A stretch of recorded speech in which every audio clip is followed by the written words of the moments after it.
And get Doreen set. There you go, Doreen.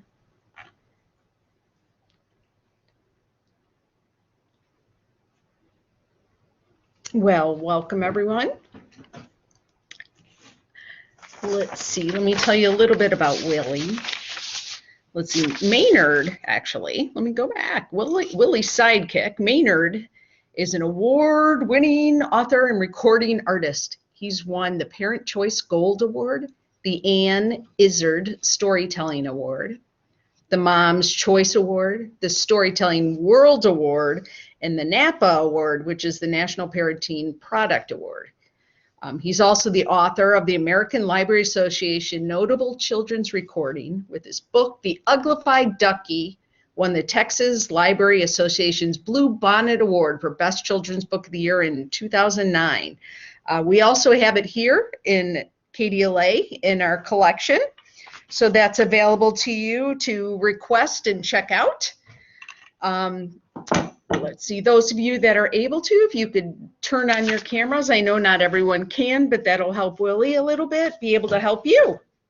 Might as well take advantage of this scenario, huh? So I, too, am turning on my camera. And this is intermediate puppetry. So you are the die-hard lovers of puppetry. So welcome back. Thank you for being here. Let's see. Yes, there is closed captions again. They're available. And we also, quite a bit of what Willy has given us, we've written up and have available in the G Drive as well. So that'll be available for later. And let me just do this one more time. Here's Willy's email, which he offered to share with us. So, alrighty. And I think you're muted, Willy, and other than that, you're set. If you can't, I can unmute you. I'll just go pull in. Oh, you got it. Wonderful. All right. All right. As I rush madly through things, I just realized I can slow down because it's all being recorded. It is. So, and I'll also stop apologizing about throwing out so many ideas all at once.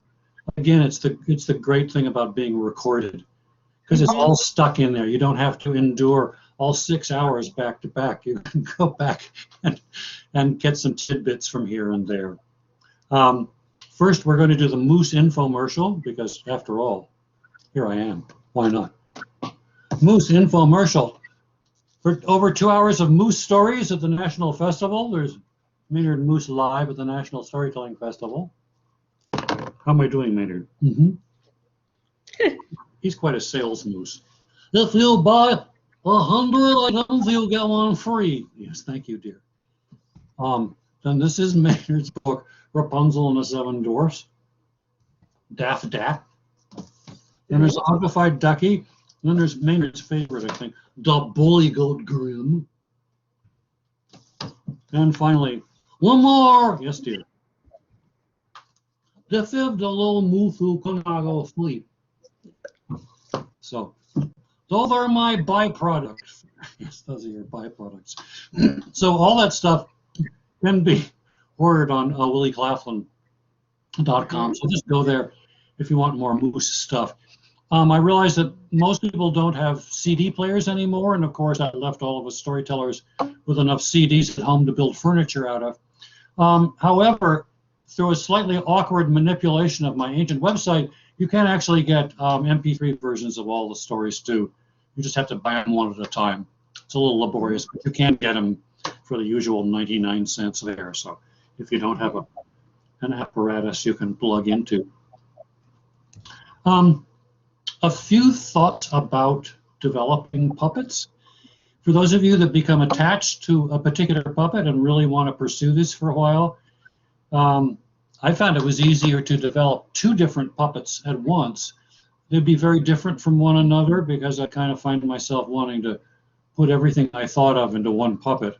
But it's easier, especially if you're afflicted with a puppet like Dr. Albert Alligator, who just gives pompous and meaningless lectures. It's very nice to have a foil, some other puppet that you can have that's more playful and has a better sense of humor. I found that, remember, I don't know if you saw Gorf the Frog yesterday.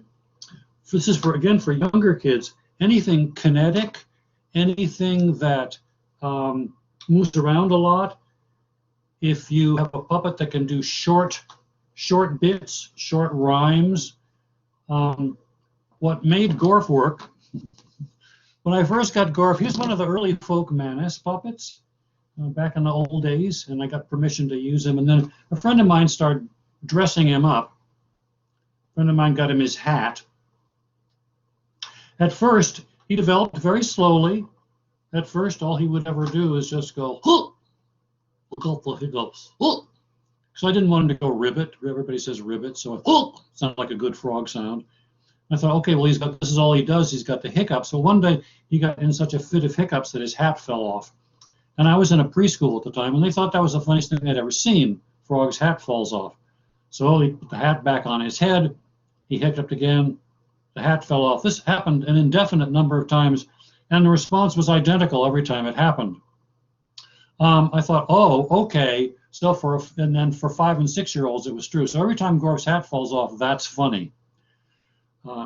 It reminded me of my friend Bill Harley, who was telling a story one day about a boy.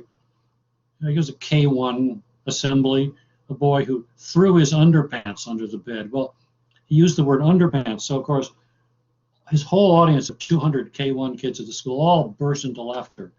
And so Bill said, so he threw his underpants under the bed again. Same amount of laughter. This went on, and finally Bill Harley said, and so he threw his underpants under the bed as long as you'll keep on laughing. So Gorf, in a way, was sort of a one-trick frog. And then I realized he has no tongue. This is terrible, you know. And I thought, what am I going to do with a frog that has no tongue? Because they got to be able to eat flies. Here's where making believe he's real enabled his personality to develop. It didn't occur to me that he wasn't really real. It still doesn't occur to me that he's not really real. It's just allowing myself to do the same kind of make-believe that I did when I was 5. And I thought, well, gosh, what am I going to do? He's going to have to get a fly swatter. It's the only logical answer to this. So it was a logical progression. Okay, he's got no tongue. He's going to have to learn to use a fly swatter. And so he started, and I thought, oh, well, this is great, because now we got this whole visual thing possible.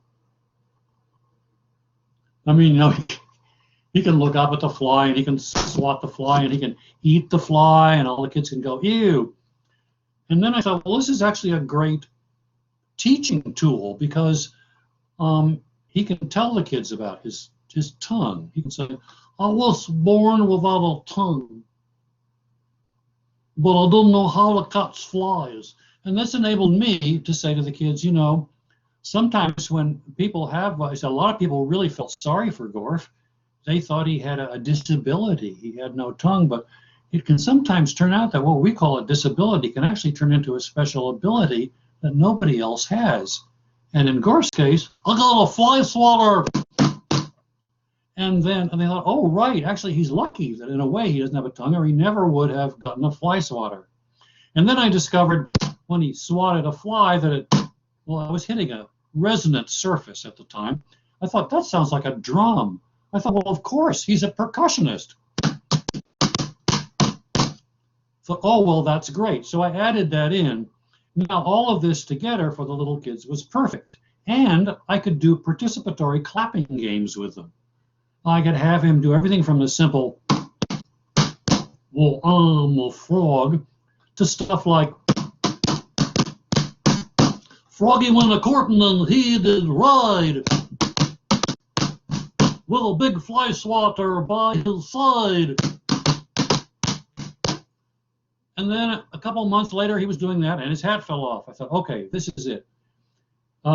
He swats, he drums, we get to talk about disabilities, his hat falls off, now what? And so I picked his hat up, and I thought, well, I've got to remember that he's real, and he suffers. He loves his hat so much. I love my hat. Yes, dear. But sometimes my hat falls off. I thought, this is a solvable problem. I can talk to him about it. I can say, Gorf, you know, honey, you love your hat. I love my hat. But when you jump and scream, jump up and down, because when he gets drumming really frantically, his hat flies off. He can't control his behavior, you see. So we talk about controlling his behavior. But the only lesson he's able to learn is that his hat comes off because there's gravity, and that if his hat falls off, I'll pick it up for him. So this goes on and on and on and on. And then finally, I thought, oh, well, the early thing I did about him looking for flies, he could interrupt his own performances by trying to catch a fly, and I could reprimand him. So he could go, well, I took me. Say, Gorf, you're in the middle of a song. Excuse me, Gorf, I'm speaking with you. Excuse me. I listen to you when you talk to me, and sometimes they spin around after you hit them. But he ignores me. And that was a further layer of hilarity. Everybody, especially the second, third graders, thought it was wonderful that I couldn't control him. So this thing built itself over about a year and a half. And finally, at the very end, the older kids started to love him too. I think just because he was out of control, maybe he reminded them of out of control brothers. I thought, well, actually, there's a way to do this kind of for 4th, 5th, and 6th grade too. So when his hat would fall off for the umpteenth time, and he'd yell my hat, I would get really exasperated, and I would say, Gorf, remember we talked about making good choices? Yep, making good choices, because that was a big deal in schools that year. Said, well, remember when I came to your room and talked to you? Yep. Remember what I said?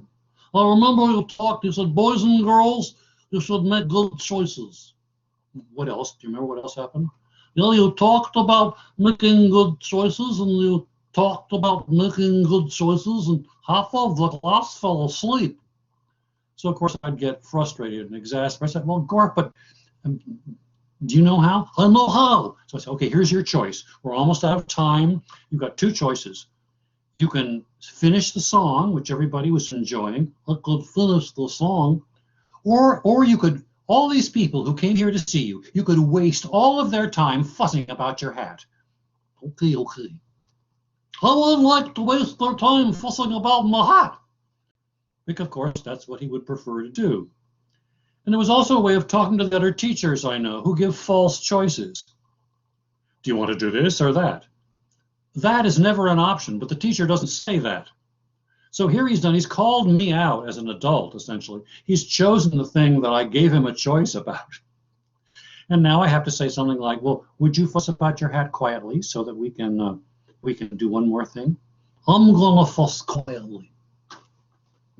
So he developed over about a year and a half, but he developed because he had stuff. He had props. Most puppets don't have props, but Gorf had props. And it really helped him develop and entertain the younger children that he did have props. Maynard Moose himself for many years had this wonderful thing, had Teddy Moose, his Teddy Moose. And again, for younger children, he would bring a mother Moose preschool, we have sharing, and I bring my Teddy Moose to share. And you can't play with it, it's mine. Show it all around, Maynard. Show it to all. We'd be in a circle. Show it around to all the children. Now, do you want to say? So you get to say 3 things about your Teddy Moose. Okay. Oh no, Teddy Moose fall down. I think he busted his nostrils. Here comes the ambulance. And so he would do this big thing about him and his Teddy Moose. Again, it was for younger children. It was up close, and he had a prop. And it made him even more real because he's not just real talk. He owns things. He's attached to his Teddy Moose. So it's just adding another layer of sort of believability. As you're developing a puppet or getting to know them better, I think I might have mentioned this yesterday, but have them keep a diary. This is also true if you have a group of kids who have puppets that they've made or they've adopted. If they want to develop their puppets and they want to do a little show about their puppets and they want to share their puppets and have their puppets share what their puppets know how to do, anything that applies to you applies to the group of kids too. I just learned to do this as I was teaching it. It's kind of the way I learned to write songs. I said, I'll teach you how to write a song. I'd never written a song, but I thought, oh, I better learn how to write a song.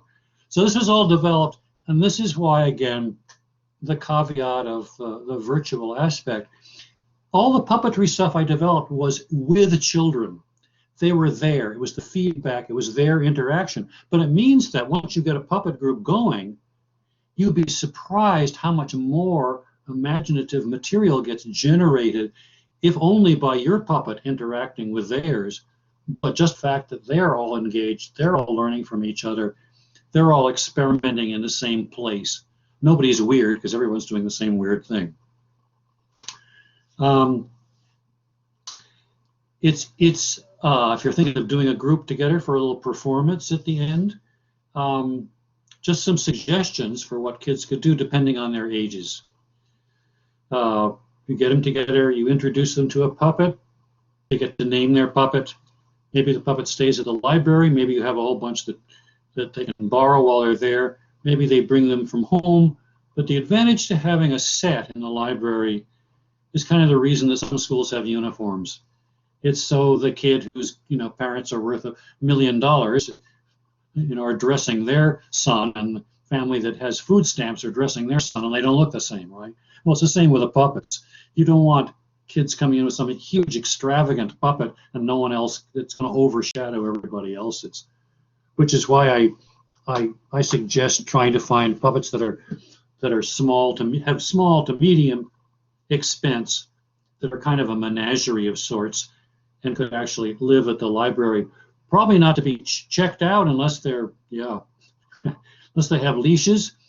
And again, germs is always a problem. I had a beautiful teddy bear die of head lice at a school because I left her there over the weekend. So you do have to be careful of that. But a set of these,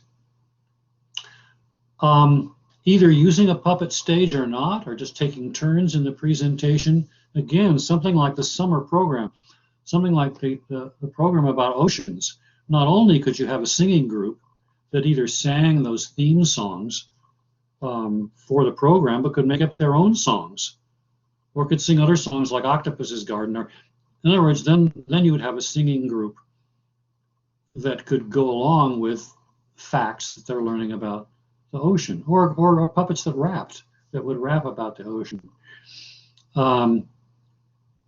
For a while, I taught history to the 7th and 8th grade school, same school. And I've heard from 2 kids later, the only thing they really remembered anything about was the fall of the Roman Empire, because we did a puppet play on the fall of the Roman Empire. And there was this one scene where the Emperor Clovis was worshiping trees, and somebody came along and said, "Clovis, what are you doing?" "I'm praying to this tree." "Well, Clovis, that's not going to do you any good. It's just a tree." "That's God." "No, Clovis, see, the thing is, a tree, will you get rid of this person?"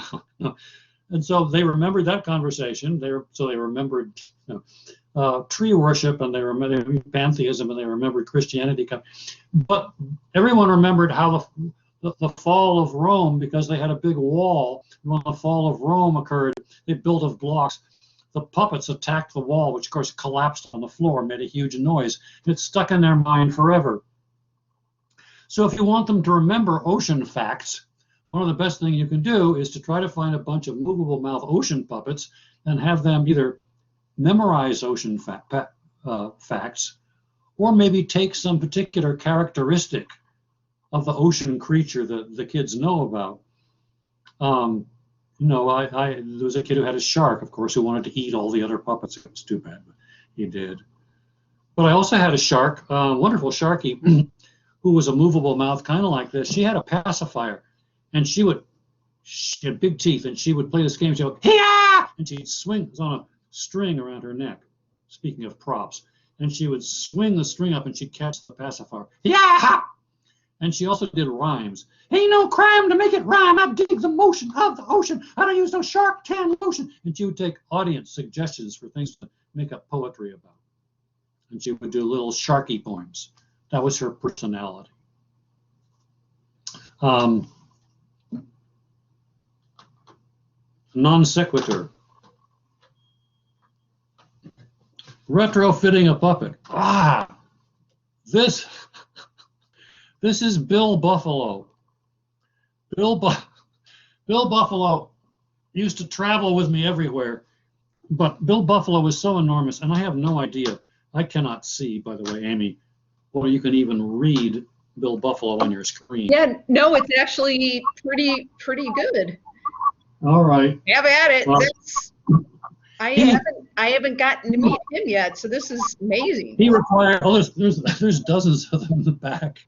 But many of them got just too hard to use. He was hard to use because his mouth is incredibly stiff. I mean, look how big he is. It's like a stuffed buffalo head. But he was an opera singer, and he would bellow at the top of his voice, and he would introduce himself.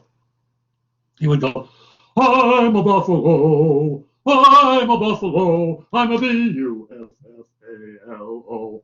I'm a buffalo, and you are not." And then he would make up songs from audience suggestions, little arias from audience suggestions. But his handler got tired. His hand got tired, and his voice got tired, and his brain got tired of improvising. But to be able to use him, what I did was I just sewed these straps onto the back of him, because otherwise I just couldn't retain any purchase on him. And as long as I grabbed hold of this thing on the back of his head, then I had sufficient leverage to move the mouth. I was a buffalo with a body and a tail. I went out walking one day, but a hunter came along and shot my body clean away. But I'm just a head, but at least I can sing this song. If you think you can kill a buffalo by shooting his body, you are wrong. Anyway, he's back in the archives. He was in another experiment. It's an endless experiment. It got to be for me because I had the luxury of being a teacher, and so my livelihood didn't depend on this. And I had the luxury of being a musician, so my livelihood didn't depend on this. And then my livelihood became this by complete accident. So I encourage you at whatever level you feel, especially if you feel at all drawn to it. I would love to see if there are any questions based on specific things that people were hoping to learn that they haven't learned or they think might apply to their particular situation. Because this is will be the last session. I'll share some stuff mostly for K through or pre-K through 11 at the end of the day.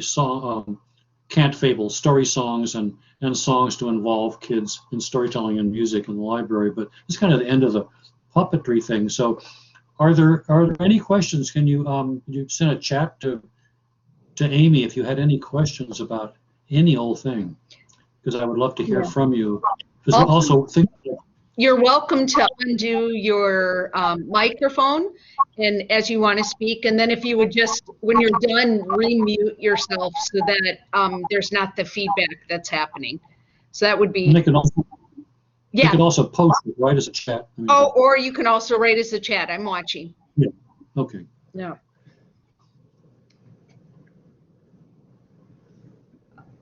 Well, I have a question. Yeah. I have two questions actually. One is that a microwave on the shelf beside you? Yes.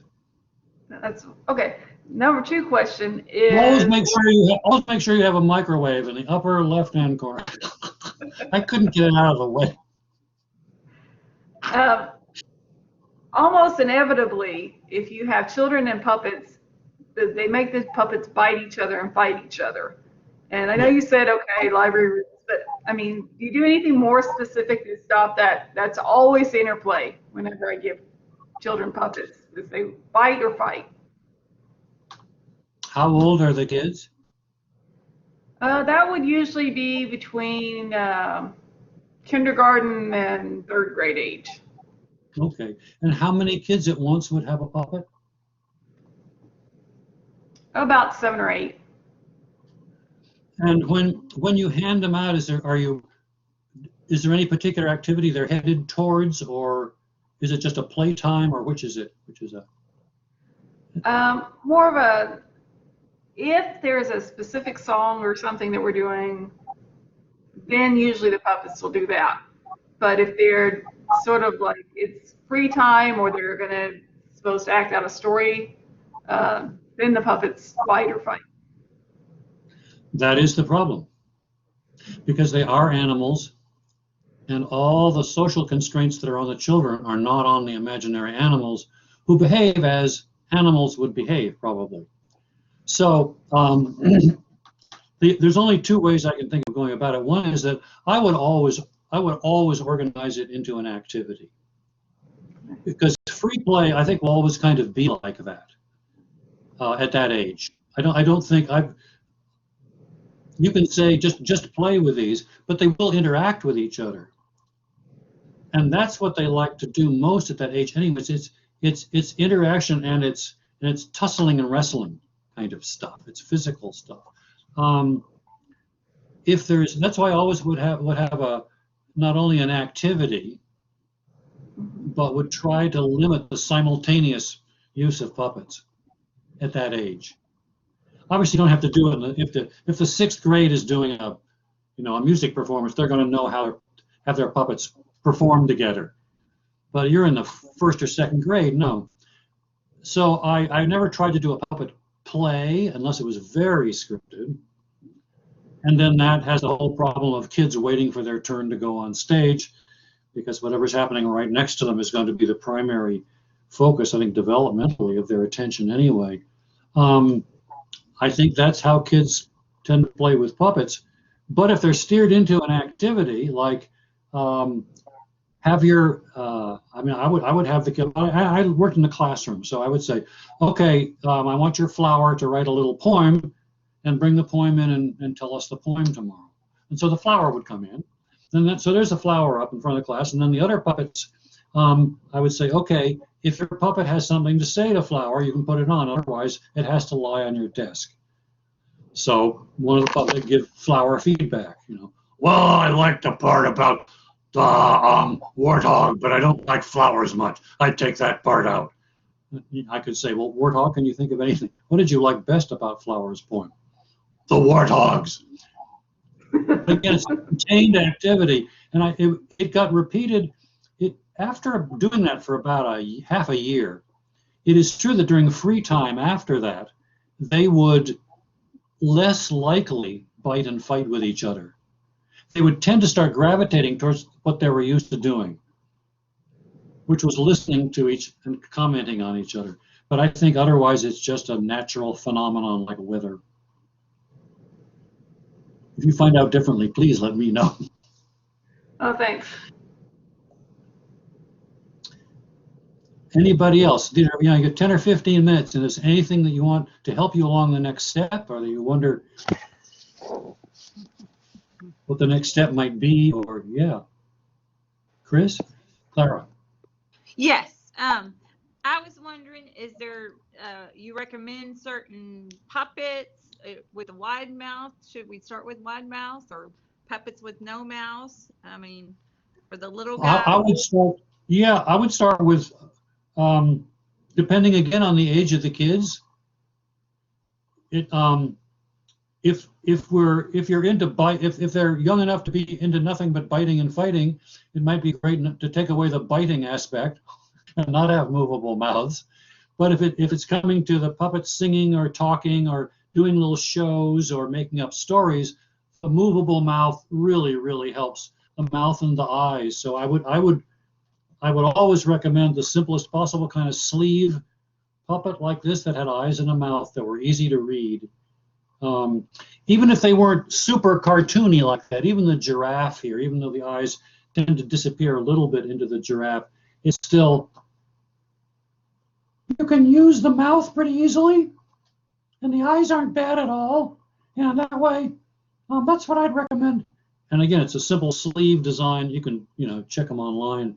Or just a sock. I mean, I really done an awful lot of very successful, brought a sock, fitted the sock onto their hand, pushed it in, shaped the piece of cardboard put it on the inside of the sock, glued it in, so now there's a hard mouth, or even on the outside with a red mouth, so you can see the mouth open.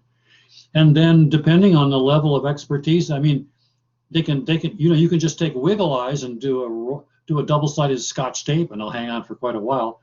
Or you can really decorate them. We had a 6th grade class that just started with socks, but would go very elaborate with the hair, and 2 or 3 of the people in the class could sew.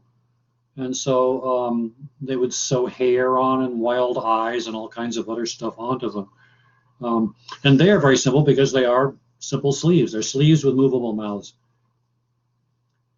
We love the big fancy ones just because they're spectacular, like that dragon puppet earlier, or like the moose. And that's great too for older kids. But the members of Fuzz, the rock and roll group, are basically kind of like Roboculus here. Basically, we're kind of like that. I had a girlfriend, her name was Louise. Each time I saw her, I started to sneeze. Anyway, yeah, simple to read. Gave her a hanky to see what she would do. Anyway, yeah. Anything else? Like, what do I do next? Or what about when all this is over? Or what's the next step? Or how do you, or this is actually really, actually what Becky's got there is really good. Just a completely blank wall isn't bad at all. I was thinking that there should be some sort of stuff in the background to make it feel some more homey, but actually, I'm wondering what would be the best for like a puppet program. Maybe some kind of very simple backdrop with a tree or something. I don't know. Minimal though. It's true. The clutter really gets in the way, distracts. Yeah, it adds motion to the visual by having that there. Yeah. Yeah. Another thing you can do with a group of almost any age, 3rd grade and up, again, to have them performing one at a time, is to do like a puppet talent show. Yeah. What's the puppet's talent? Because in developing the talent for the talent show, we'll find out more about the puppet, or having the kids have the puppets read from their diary. Right. We had a comment earlier about it wasn't the time to interrupt you, but it was a conversation about perhaps getting a teen group together and going to senior centers or some multi-generational programming. And I know you've done that, so you can speak to that a little. Yeah. I mean, I guess all I can say is yeah. It depends on what the group is, what sort of things they might enjoy hearing. It's sometimes really fun for teenagers to, even with slightly tongue-in-cheek or maybe not, to learn some of the songs that the people in the nursing home are going to be familiar with. They may think the songs are hokey or funny, but it's amazing because a friend of mine did a group like this. They go in with these songs and they start singing them, and everybody in the nursing home is singing along with them, and the kids are going, "Oh my God, what is this?" And people who are slumped in their chairs have become animated, because we know what a reviving effect music has on people and how it triggers memory. And if you had a bunch of kids who really did want to work with older folks, just for them to know that and then to conduct it almost as an experiment in friendly communication, it was a wonderful thing. It really was. Yeah, I really like that idea of using music that they're familiar with. Yeah. That's a good one. It was originally, my friend thought of it because what are they going to get audience participation with? Because a lot of them went in with, well, the usual variety of motives. My mom said I should do this, and the natural born altruist, who wants to go do nice things for old people, and the person who misses his granny. I mean, there were many motivations to going, but what hadn't occurred to any of the kids in the group was that the singing puppets would trigger such a chorus of sing-alongs, and it was, yeah. That's the only particular, you know, when I go into nursing homes, I'll do a combination of storytelling and puppetry, and they actually they like the puppets as much as, well, again, half of the puppetry work I do is for adults. I mean, Rocky will tell a story about gluing the fur to the cat at the national festival. Everybody likes it. I mean, It's true. Maynard is more popular at festivals than he is at elementary schools because his stories are longer and more complicated. So what, now we've had 1, 2, 3, 4 classes, and then our time together yesterday. How would, so say tomorrow they want to start a group, or tomorrow they want to really integrate something into their programs. What do they do to get from here to tomorrow? Yeah. First, well, maybe not tomorrow, because you want to research and find some puppets. Relatively low cost, ideally movable mouth, easy to see eyes. Ideally a collection of 6 to 12. Ideally, from my point of view, animal puppets. You can, 2 or 3 hours online, I think, will pretty quickly sort out what, it's kind of like going to a restaurant. The expensive ones from the ones that'll fall apart, which may be the ones you want, to them kind of mid-price ones. Get a bunch of those together, and then advertise the fact that you're going to do this puppetry group, and then decide what you would like the group to do. In other words, there's two ways to go about teaching. One is what they used to call process oriented, and one was product oriented. And the process oriented thing kind of came out of the sort of hippie schools of the 60s and 70s. It's like, well, whatever happens, happens, and the puppets are there and they interact and whatever.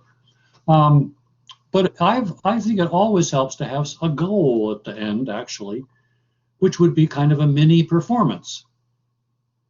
And even if it could be just for the group itself, it could be for peers at the library, it could be even for the general public, as Fuzz wound up being at the River Festival. And probably start small, so maybe start with a group of 6, and when they get done, they're going to do a performance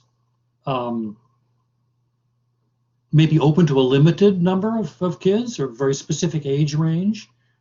First, they put on a little show for themselves, and they do a little program. And then you decide whether you think it would be more fun to have your puppets do a talent show, tell stories, maybe do parody versions of stories. Puppetry naturally leads into comedy because there's just something very comic about the existence of this raccoon all by himself. You don't expect a history lecture.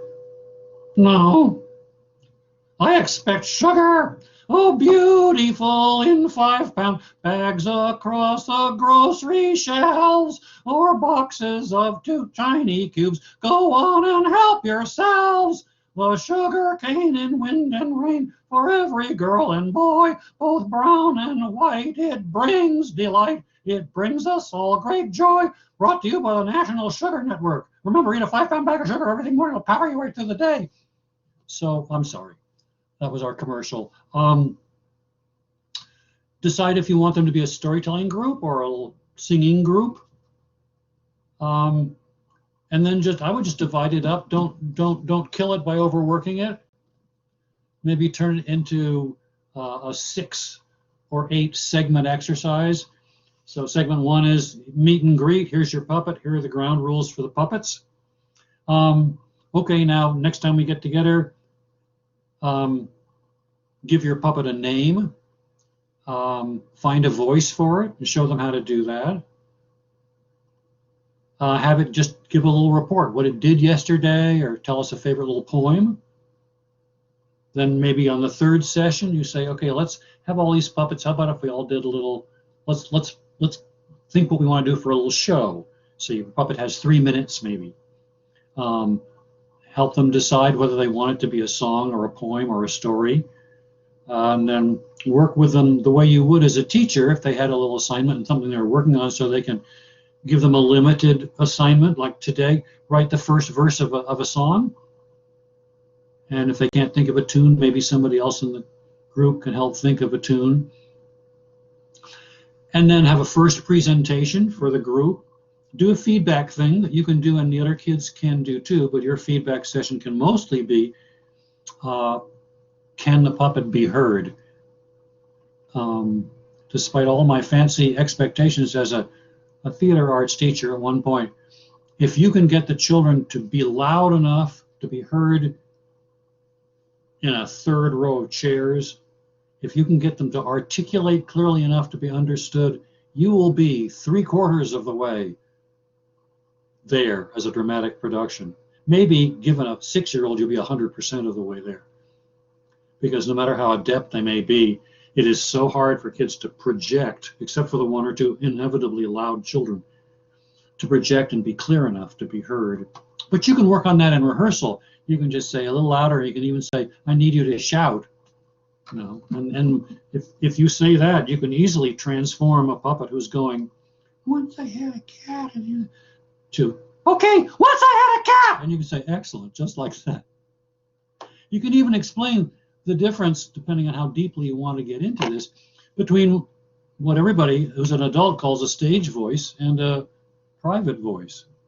You can explain that as you talk to them, you can say, I'm actually talking to you in a voice that's slightly louder than the voice I would normally use if I was just sitting down and talking to a friend, because there's 8 or 12 or 15 or whatever of you, and I need my voice to carry out a little bit.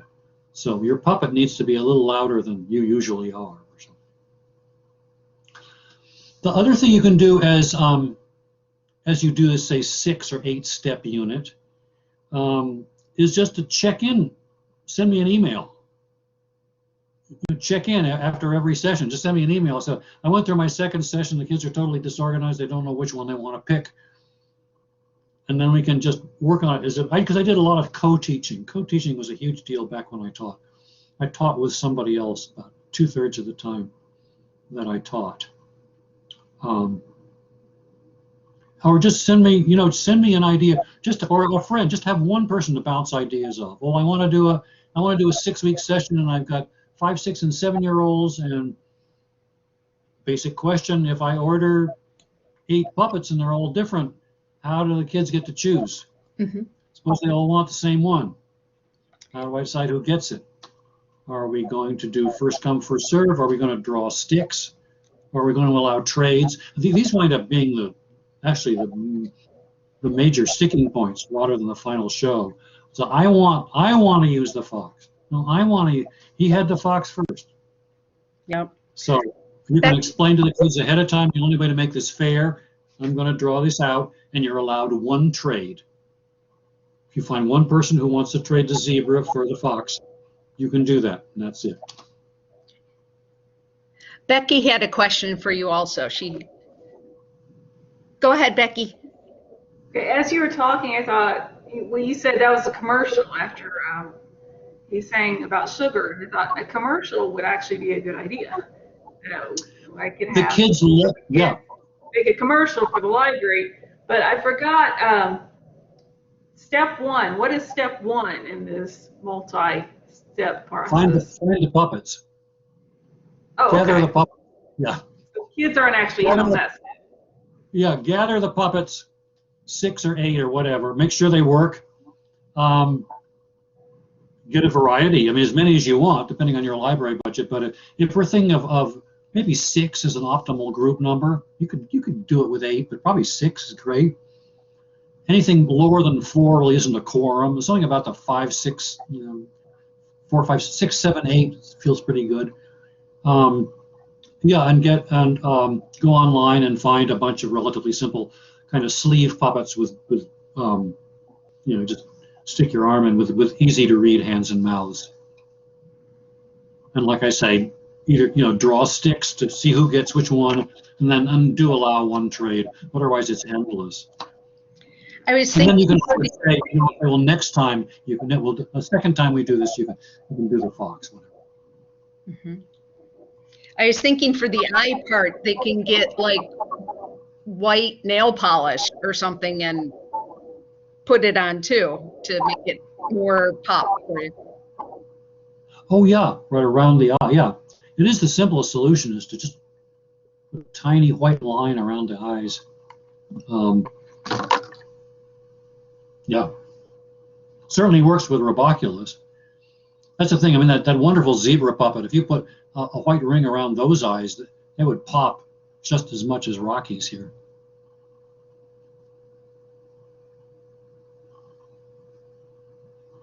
Willie, Okay, thank you. 5 minutes for last questions about anything. Yeah. Any more questions, anyone? Stay motivated if you can. You know, and if you come away and in about a week you think, oh, that was great, but I'll never get around to it, send me an email. I'll encourage you. Again, I do really well with emails. I don't do so well with text just because it's visual and manual limitations at age 77. It's just much easier for me to, but I am very, very good at email. And, oh, there was a question. Something popped in, I think. Maybe not. Maybe it was somebody joining or leaving the session.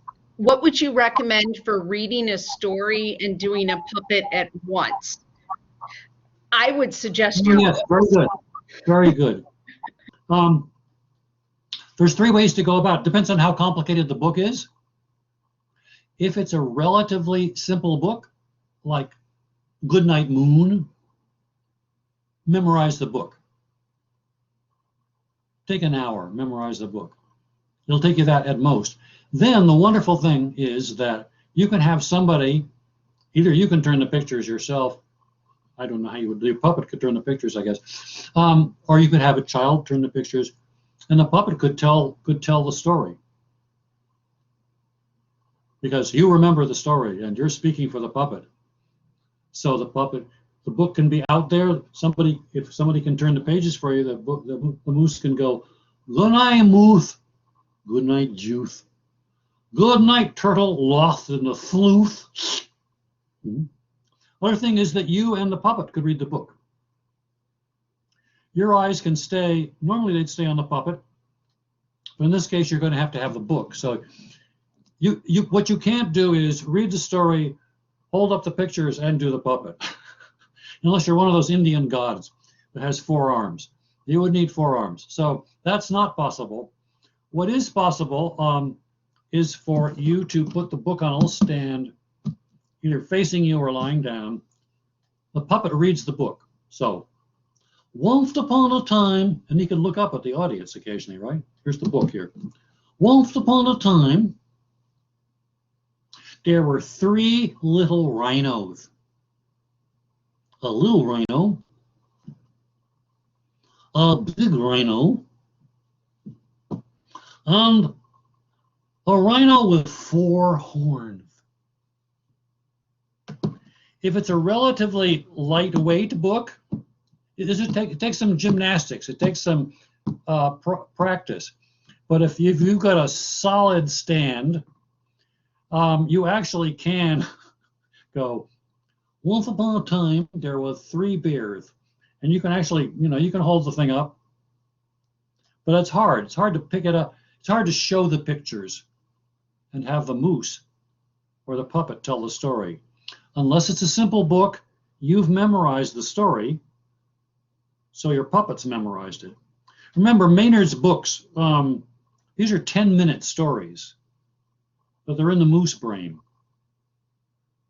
And one of the wonderful things about memorizing, should you go that route, any book that takes you less than 10 minutes to read out loud, is what you'll begin to do, what I discovered, you'll begin to activate.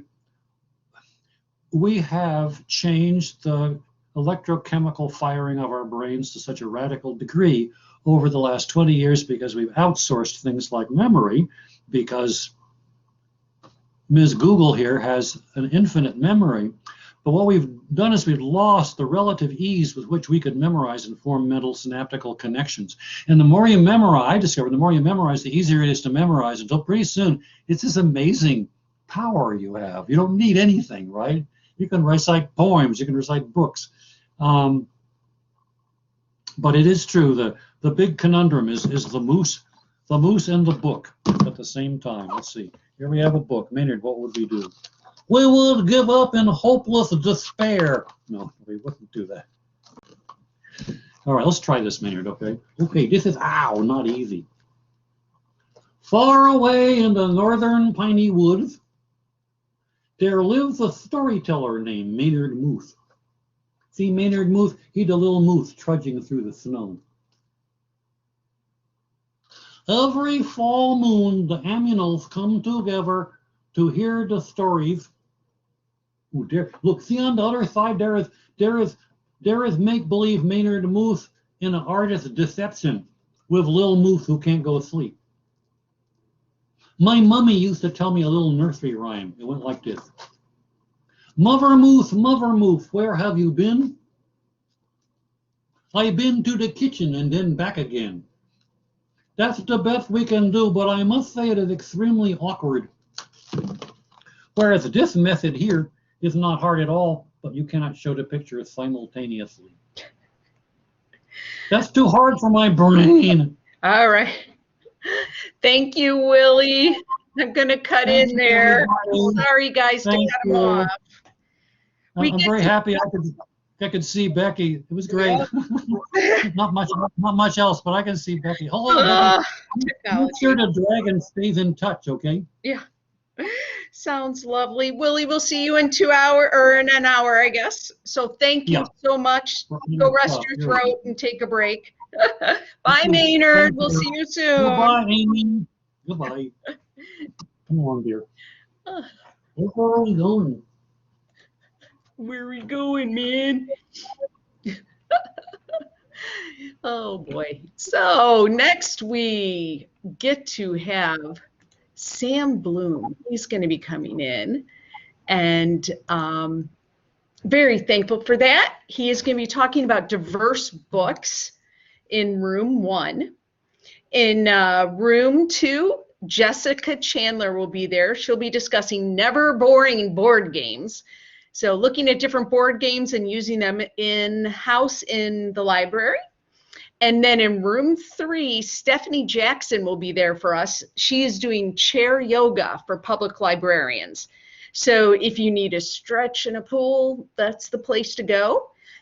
We will be recording everything, and they will be available afterwards. I'll put the links out on Kayak, so you don't have to be afraid at losing anything.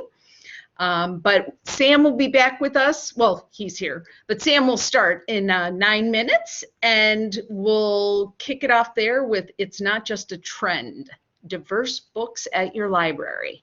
And I will post the links to the other room in the chat, and you're, of course, welcome to stay, or you're welcome to bounce. So go get up, stretch, go get a drink and whatnot. And we'll see you back in 8 minutes now.